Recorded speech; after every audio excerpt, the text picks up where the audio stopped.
What's up, everybody? It is the Best Spot Kids Move, and I'm back with another video. Today, I want to talk about Activision, Xbox, and PlayStation, and all the rumblings that's coming between this potential closing of this deal. Um, I think in New Zealand or Brazil, I think they're pretty much at the point where they're about ready to either approve the deal or whatever, or just let it go through.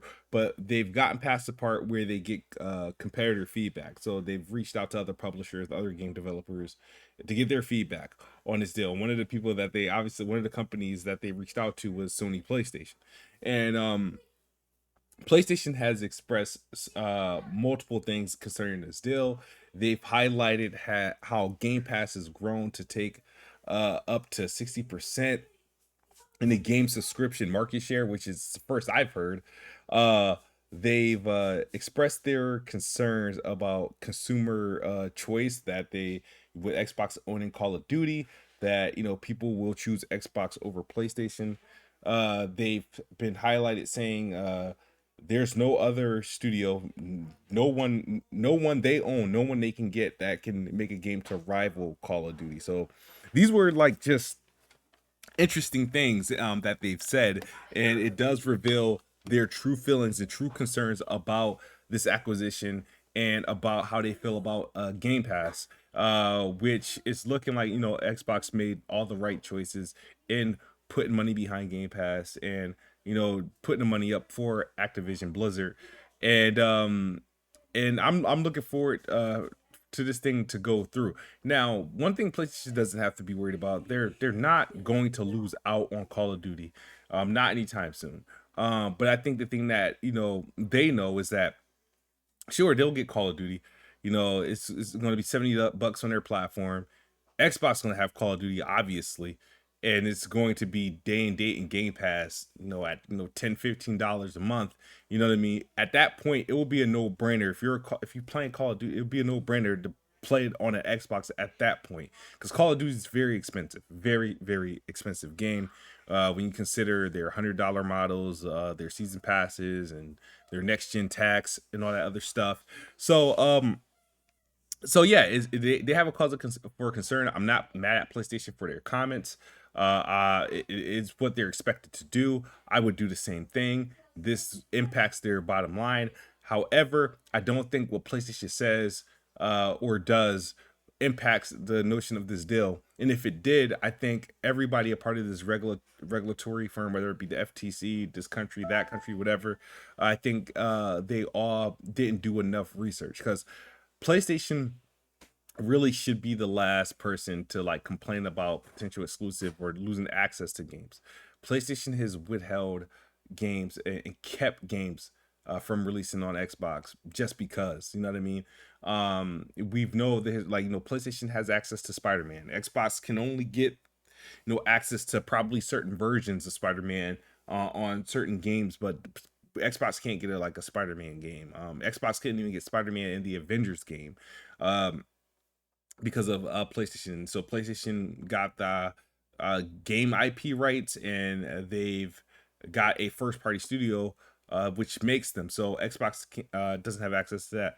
Obviously, Xbox doesn't have access to their big selling games, such as God of War, The Last of Us, and stuff. And fair enough, those are first party games, right? But then you got to consider games like Street Fighter Five. I would still bring that up to the point which still hasn't touched an Xbox console, right? It's a third party game. It's not even owned by PlayStation. Final Fantasy VII remake. It's a third party game. Doesn't not even owned by PlayStation. Still hasn't touched an Xbox.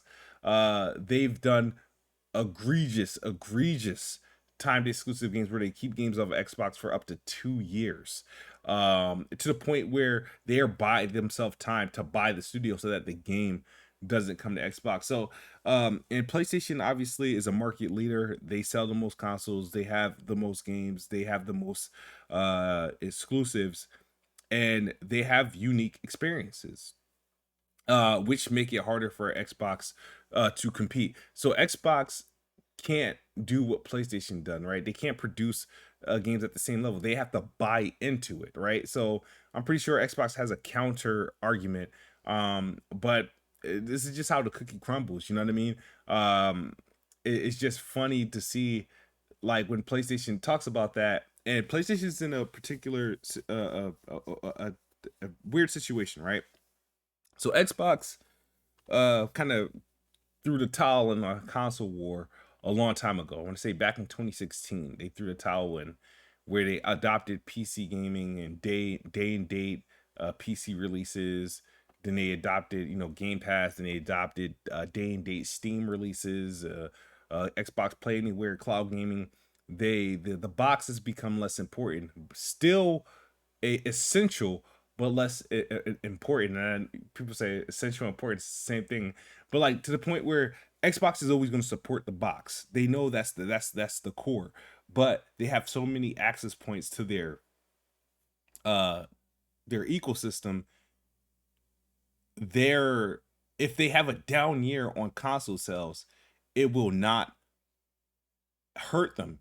Whereas PlayStation created this whole thing while locking people to a box, putting like, you want to play this game, you got to play on a PlayStation console. You got to play on a PlayStation console, to the point you run into a situation like we got now, where we got chip shortages, we got a recession, games going up, people can't get a PlayStation 5, games are becoming more expensive, and they can't produce enough PlayStation 5, therefore they can't release enough games because there's not enough people to buy them. They now have to literally find a more ways to sell their games, and that's why you see this PC adoption. That's why you see this cloud thing. That's why you see the game subscription. And so they're now, trying to slowly edge their way into what Xbox has been doing, so that their business isn't totally reliant on PlayStation sales. Because if there's no PS5 consoles to sell, you can't really sell games, right? I think PlayStation's recent reports, I think, combined their next gen releases, which would be Gran Turismo, Horizon, and I feel like there was another game that dropped that is not, excuse me, I think they showed a combined like 6 million. And when you consider the fact that over the last 3 or 4 months, Horizon Forbidden West has been bundled with PlayStation console sales, and PlayStation, I think, this year sold a total, I think so far they sold maybe 2 or 3 million units. And you got to think about that. So like 1 or 1.5 million of those units, were bundled with Horizon Forbidden West. So that means Horizon Forbidden West is probably at like 2.5, 3 million, maybe. I would assume it sold better than Gran Turismo. Or then again, maybe Gran Turismo sold better than Horizon. So it's a weird thing going on with the with the Activision, with the their sales, the financials that's going on. I try not to look too much into it. I really stopped caring about this whole Activision deal thing. I feel like this whole thing is dragging out way too long. Like I can't stand when they do these big deals and they take like forever to close them.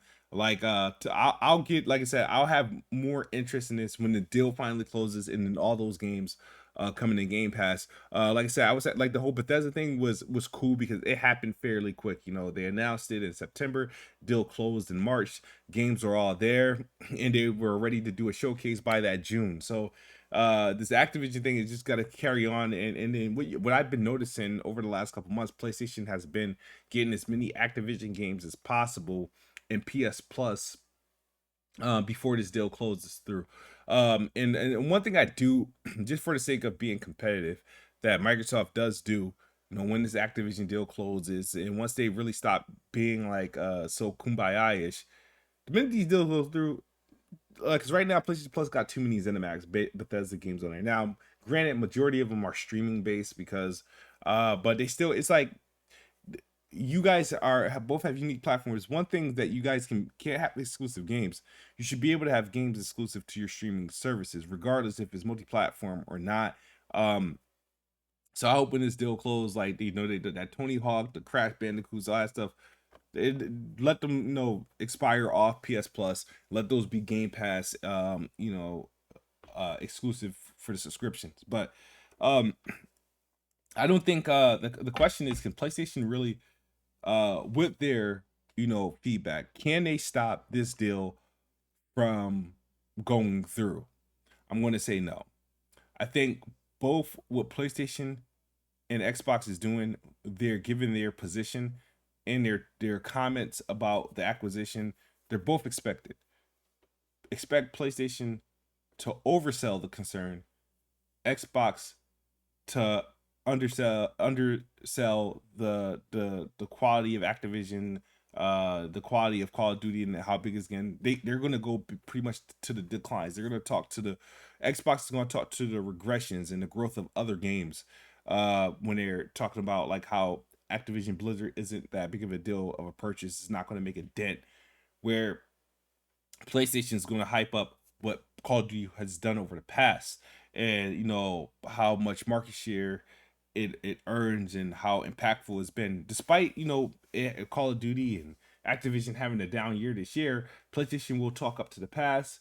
Xbox will talk to the current because it works in their favor for this acquisition. But let me know your thoughts. I'm gonna try to put out some more videos. I got another video. I've been playing this game. Not sure I like it, but I'll put up a video maybe tomorrow or so.